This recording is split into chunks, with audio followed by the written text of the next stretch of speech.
daughter humiliated her mad father, who attended her wedding. Her regrets came too late, and everything was destroyed. This was how it all started. The chandeliers sparkled like stars suspended in gold. Laughter echoed through the grand hall, as with the music from a live orchestra danced gently in the air.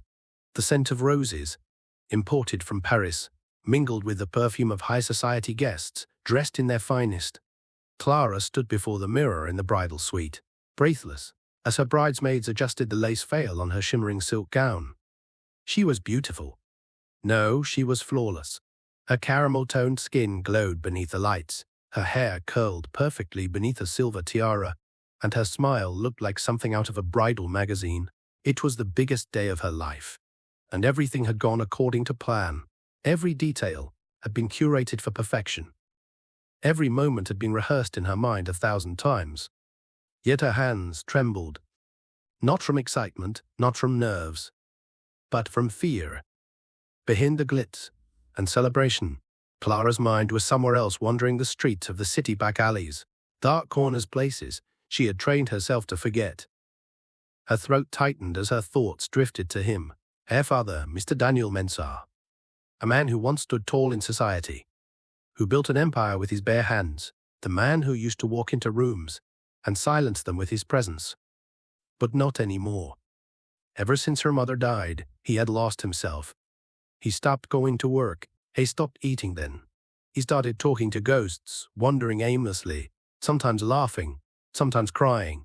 The man who once tucked her in with bedtime stories now wore tattered clothes, barefoot in the rain, muttering to himself about lost love and dreams. And worst of all, he still remembered her. She'd seen him once, not long ago, outside a cafe.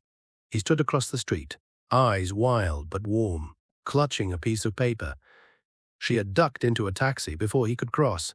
She hadn't told anyone, not even Adrian, her soon-to-be husband, because she was terrified, not just of him showing up, but of what he represented. A crack in her perfect life, a stain on her spotless image. There was a knock on the door. Her maid of honor peeked in. "Clara, it's time." Clara nodded, and stood forcing a smile that didn't quite reach her eyes as she stepped out of the room and walked into the corridor, lined with photographers and staff. The weight in her chest grew heavier. From the top of the grand staircase, she glanced down at the opulent sea of guests, politicians, CEOs, the elite of the elite, all there to see the radiant bride marry the prince of the city.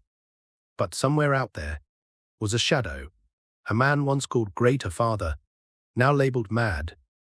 And in her heart, Clara prayed, "Please, don't let him come here, not today." Years before Clara ever wore a bridal gown or walked among elites, she was a little girl with ribbons in her hair, dancing barefoot across polished marble floors in a house that smelled of cinnamon and old books. Back then, her father, Mr. Daniel Mensah, was her world. He was tall and strong, with a gentle voice that could command boardrooms yet turned soft as silk when reading her bedtime stories. Clara used to sit on his lap while he worked from home, pretending to type on an old calculator as he drafted contracts every morning. He kissed her forehead before school and promised, "Your future will be brighter than the stars." And it was, until the day her mother died. It was a rainy afternoon. Clara was only 12. Her mother had gone out for groceries and never returned. A car crash, fatal instant, the world shattered like glass. Clara remembered her father's scream, a sound that didn't sound human that night. He locked himself in their bedroom. For 3 days, no one saw him when he finally emerged. Something inside him was gone. At first people said it was grief. "He'll bounce back," they whispered. "He's strong." But he didn't bounce back. He stopped attending board meetings. He began leaving home at odd hours, wandering the streets without shoes. He grew a beard. He talked to the wind. He forgot how to use the microwave. One morning, Clara found him sitting outside in the rain, rocking back and forth, clutching her mother's favorite scarf and singing an old lullaby. Neighbors stopped visiting. Friends stopped calling. Whispers turned into judgment. "The great Daniel Mensah has lost his mind," they said. Clara was sent to boarding school, far from the city, far from her father's crumbling world. At school, she became someone else, a polished girl with perfect grades, perfect posture, and a perfect lie. My father passed away years ago, she would say. It was a heart attack. No one questioned it after all. Dead men couldn't embarrass you. But Clara knew the truth. Somewhere out there her father wandered the city, ragged, dirty, unstable, still calling her name. Still remembering the daughter he once held like treasure. Years passed. Clara graduated. She became a fashion consultant. She met Adrian at a charity gala. He was polished, powerful, everything she had dreamed of marrying.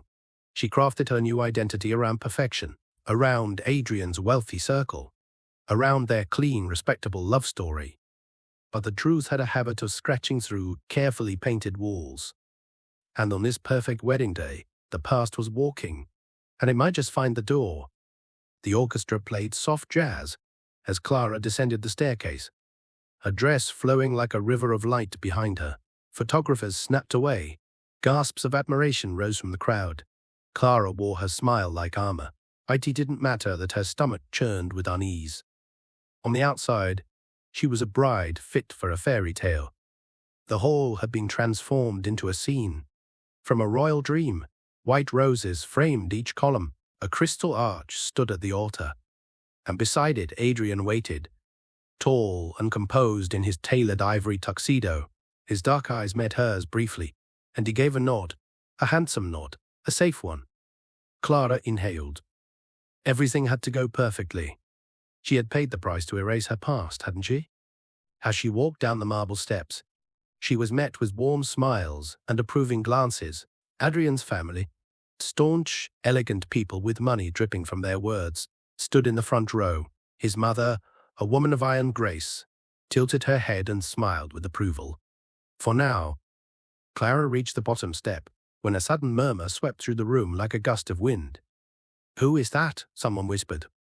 Security guards, at the main entrance, were hastily trying to block a man at the gate. Clara's eyes darted toward the commotion. Her heart skipped. A thin man with a tattered coat, matted hair, and bare feet was struggling against them. But it wasn't him. Relief washed over her like a wave. The man was dragged away. Guests turned back to the aisle, chuckling nervously. Clara forced herself to breathe. "Are you okay?" Amanda, a maid of honor and closest friend, whispered from her side. "Yes," Clara lied, her voice barely above a breath. Amanda leaned in. "You've been jittery all morning. What's wrong?" Clara looked away. "Nothing, just nerves." Amanda studied her for a moment, then said nothing more. But her gaze lingered, as if she could see beyond Clara's painted poise. Clara resumed walking. The violins rose in volume, signaling her entrance. She focused on her breathing, one step at a time. Just reach Adrian. Just say the vows.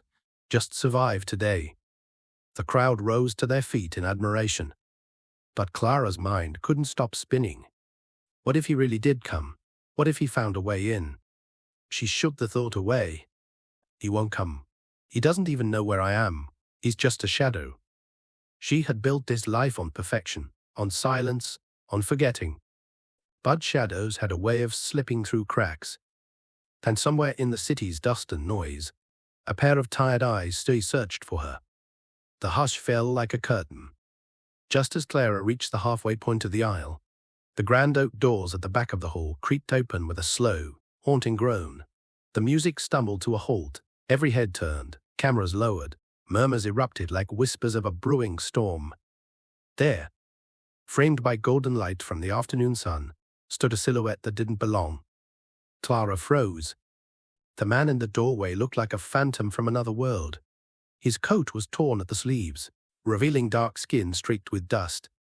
One shoe dangled loosely, the other foot bare. His beard was long tangled. His eyes, though clouded with weariness, shimmered with something heartbreaking pride. In his trembling hand was a single flower, a wilted hibiscus, the petals curled, the stem bent. "Clara," he whispered, though the word trembled out into a croak. "My little princess." Gasps swept through the hall, like wind in dry leaves. Clara's breath caught in her throat. It was him, her father, Daniel Mensah. Some guests covered their mouths, others shifted uncomfortably. A few exchanged glances. Was this a prank? A mistake? Who had let a madman into the wedding? Daniel took a shaky step forward, the flower trembling in his hand. His eyes scanned the room until they settled on her. He smiled, a real raw smile, so full of love it burned. "I came to bless your marriage," he said. Someone chuckled. Another muttered, "Is he serious?" Adrian's mother turned to Adrian, her mouth set in a hard, judgmental line. Clara's chest heaved, her vision blurred. She could feel the weight of hundreds of eyes, their curiosity slicing into her. "No," she whispered, then louder. Cold, sharp, desperate, "no." The hall went still. "Stop," Clara shouted. "You don't belong here." Daniel froze mid-step. "You're not my father.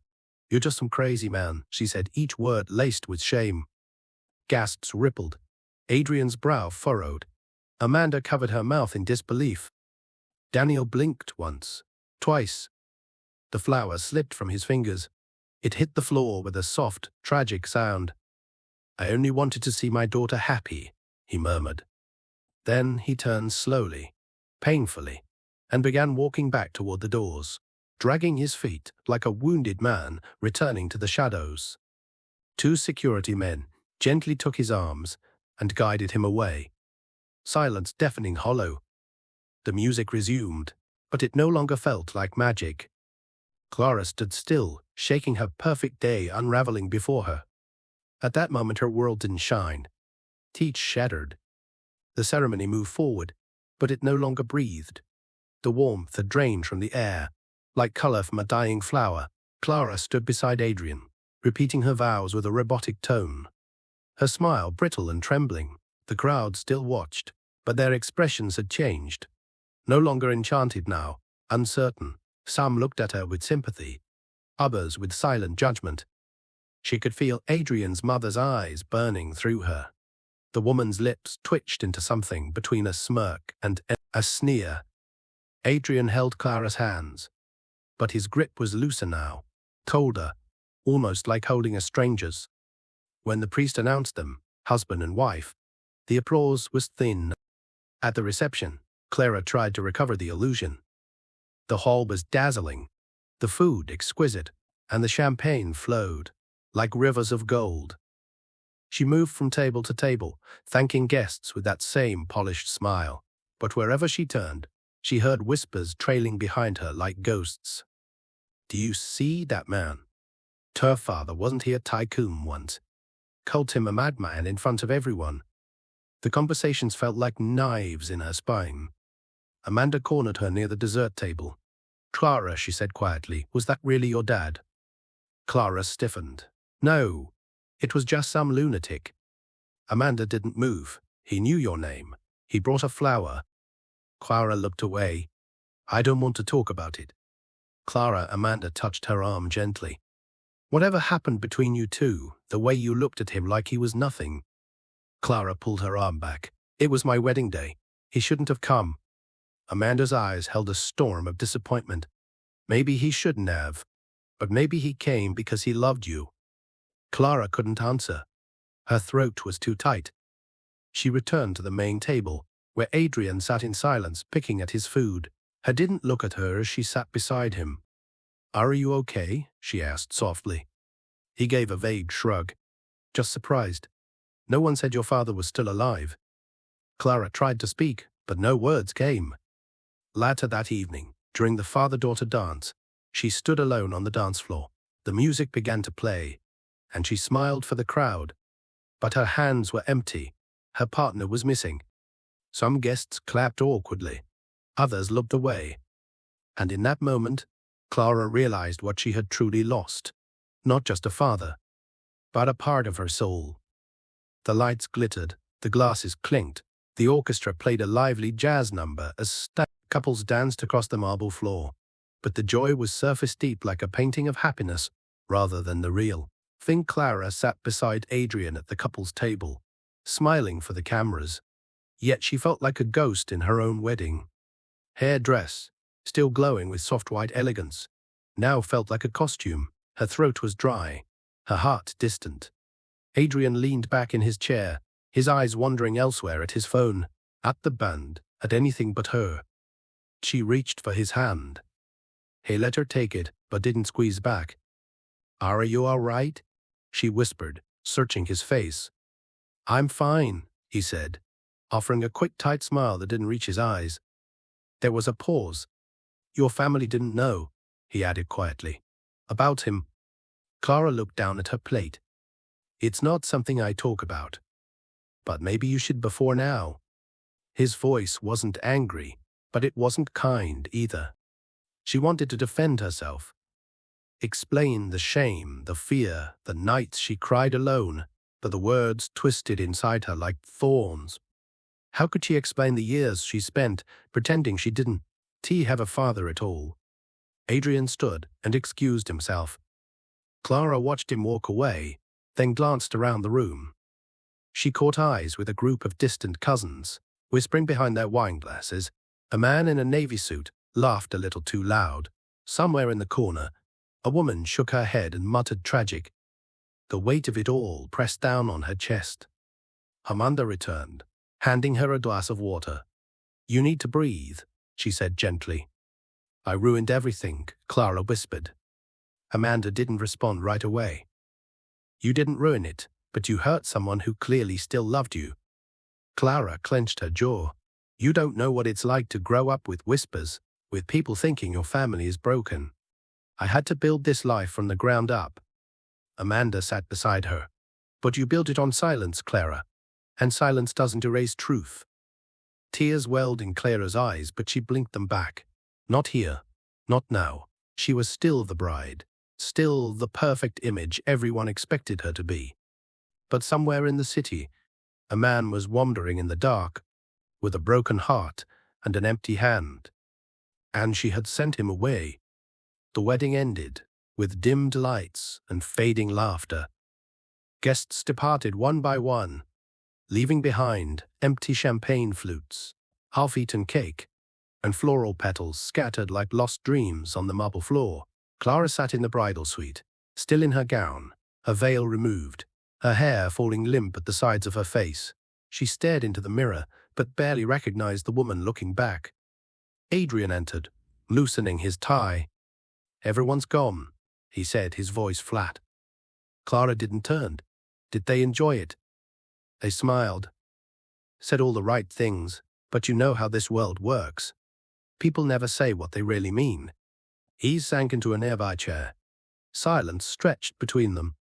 "Your mother barely spoke to me," Clara said, finally facing him. "She's concerned." "About what?" He hesitated. "About who she's letting into the family." The words landed like a slap. Clara stiffened. "I didn't know he would show up," she whispered. "I believe you," Adrian said. "But you shouted at him in front of everyone." "I was scared. I'd spent years trying to survive the shame he left behind." Adrian looked at her, softer now. "I'm not judging you, I just wish I knew the full story." Before Clara could answer, a knock sounded at the door. She glanced at Adrian, confused at this hour. He stood cautiously and opened it. A uniformed police officer stood outside, his cap tucked under one arm. "Good evening, sorry to disturb you. Are you Mistress Clara Mensah?" Clara stood slowly. "Yes, I am." The officer stepped in gently. "We found a man tonight. He collapsed by the roadside, just outside the city. No id, but he spoke your name before he passed out. He's dead now." Clara's world stopped. "What did you say?" The officer extended a small dirt-stained notebook. This was in his hand. "He wouldn't let go of it," said he. "Just wanted to bless your wedding." Her knees buckled. Adrian rushed to steady her. With trembling fingers, she took the notebook. It was old. Frayed at the edges, the front was smudged with fingerprints and city grime, but when she opened it, her breath caught. There, in messy but familiar handwriting, were her name and pages of letters. "To my dearest Clara, my princess, if I don't make it to your big day." Her father had written them all. Years of them. Letters he'd never sent, dreams he'd never voiced, blessings he'd carried in silence. And now they were all that remained. The room was silent now. No music, no laughter, only the sound of Clara's breath catching us. She flipped through the notebook. Each page was a cry from the past, written with shaky hands and a father's aching heart. Clara, I saw you on the billboard today. You looked so grown. I stood across the road smiling like a fool. I'm proud of you. I hope your birthday was beautiful. I left a little card at the cafe near your old school. Maybe you'll find it. If I don't make it to your wedding, remember I love you. Even if I come in rags, I'll come with love. She sat on the edge of the bed, tears streaking her makeup, her body shaking. Adrian remained standing nearby, watching her quietly, unsure whether to speak or let her grieve. Clara held the notebook close to her chest, like it was the last piece of him she would ever touch. How did he get in? She whispered almost to herself. Adrian finally sat beside her. Does it matter? She shook her head. He wrote to me all these years, and I never once looked for him. I never once answered. You didn't know, Adrian said gently. No, I did, she said, her voice breaking. I saw him sometimes on the street. I crossed the road, I looked away. She turned another page. A drawing? A little girl in a white dress, holding hands with a tall man in a suit. The drawing was shaky but tender. Beneath it he had written, even if I don't get to walk you down the aisle, I'll be there in spirit, with a flower like the ones we planted together. Clara gasped. She remembered. She was 5. Her father had planted hibiscus flowers along their garden fence. She used to run through them, pretending they were fairy wings. He would pick one and tuck it behind her ear, calling her his little garden queen. The flower he brought, the one she rejected it, had been a hibiscus. A memory, a message, a symbol. I pushed him away, she sobbed. I killed what was left of him. Adrian placed a hand on her back, but his silence said it all. The truth had torn through her carefully curated world. The man she denied in public had loved her in private with all he had left. And now, all she had was a notebook soaked in regret. Morning came with grey skies, and for once Clara was glad the sun didn't shine. She sat on the floor by the window, still in her crumpled wedding gown, the notebook resting on her lap. Its pages fluttered softly in the breeze that crept through the cracked glass. Her eyes were swollen from crying, but she didn't care. The perfection no longer mattered. She turned again to the drawing of the hibiscus flower. Her father's voice echoed in her mind. Every princess needs a crown, Clara. And today it's this flower. She had been just a child. He used to tuck the hibiscus behind her ear and spin her around until she laughed so hard she couldn't breathe. Her father wasn't always the man with the rags and wandering eyes. He had been her hero, her guide through the world. And she had forgotten. No, she had buried him. Not when he lost his mind, but when she decided he no longer fit the image she wanted to present. Clara rose slowly and walked to the vanity. She pulled out the hibiscus he had tried to give her, shriveled now, browning at the edges. It had been rescued from the wedding hall floor by one of the guards, who recognized Daniel and left it with a notebook. She held the wilted flower in her palm, as if it were glass. I should have taken it, she whispered. I should have held your hand just once. The guilt gnawed at her like fire under her skin. Amanda entered quietly, her heels clicking softly against the tile. She looked at Clara, then at the flower in her hand. You okay? She asked gently. No, Clara replied, but I'm ready. For what? Clara looked up, her voice steadier than it had been all night. To face the truth, to stop pretending, and to say goodbye. Adrian joined them minutes later. He looked at her, truly looked this time. Do you want me to come with you? He asked. Clara shook her head. This walk I need to do alone. Clutching the notebook and the flower, she left the hotel. The streets were quieter now, but her mind was loud, with echoes of laughter from a time long gone, of lullabies sung under the stars, of a man who gave everything, even when he had nothing left. She had once feared he would ruin her perfect day. Now she knew his presence had been the only pure thing in it. The cemetery was quiet, save for the rustling leaves and distant call of birds. Clara stood beside a fresh mound of earth, her ivory wedding gown now stained at the hem from dust and dew. Her veil was gone. Her hair was loose. Her hands trembled as they clutched the flower and the notebook too. Remnants of the man she once called father. A small, simple wooden plaque had been placed at the head of the grave. Daniel Mensah. Beloved father dreamer, lost but never unloved. Clara knelt. Tears spilled freely as she gently placed the wilted hibiscus on the mound. I'm sorry, she whispered, for pretending you were dead when you weren't, for shutting you out, for humiliating you when all you wanted was to bless me. She opened the notebook and placed it beside the flower, resting it on the soil like a final gift.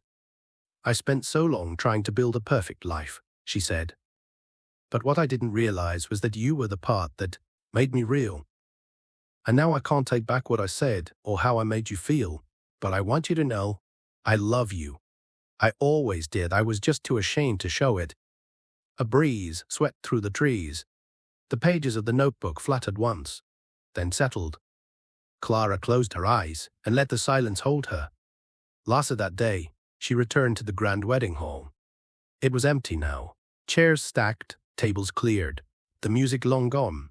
Sunlight filtered through the windows, casting golden stripes across the floor. She walked slowly to the aisle and stood where her father had stood. Then she walked to the seat he had been dragged away from. It was still there. She sat down in it and wept. Not for the ruined wedding, not for the whispers of society, but for the little girl who once planted flowers with her father and grew up thinking love had to look perfect. Clara wiped her tears and looked around the quiet hall. The ghosts of yesterday echoed in her ears, but for the first time, she didn't run from them. She faced them, because some truths, no matter how painful, deserve to be remembered. And some love, no matter how broken, never stops blooming. The years passed, but the moment never left me. Even now, I often return to that day in my mind. Not the ceremony, not the gown or the chandeliers, but him, the man with the torn coat and the trembling smile, holding a flower for his little girl, and he too proud to accept it, shattered both our hearts with a single word. Sometimes, I wonder what if I had embraced him instead. I can't change what I did, but I can share what I learned, so no one else carries the same weight I do. Let me speak to the next Clara before it's too late. 1. Never be ashamed of where you come from. I spent years hiding my truth because I thought it made me small, but it turns out, the people who raised us even in brokenness are part of our strength. Love them. Own your journey. 2. Mental illness doesn't cancel love. My father's mind was sick. Yes, but his love for me never wavered. Never mocked what you don't understand. There is dignity, even in madness, and sometimes the most broken people carry the deepest love. 3. Image is a hollow crown.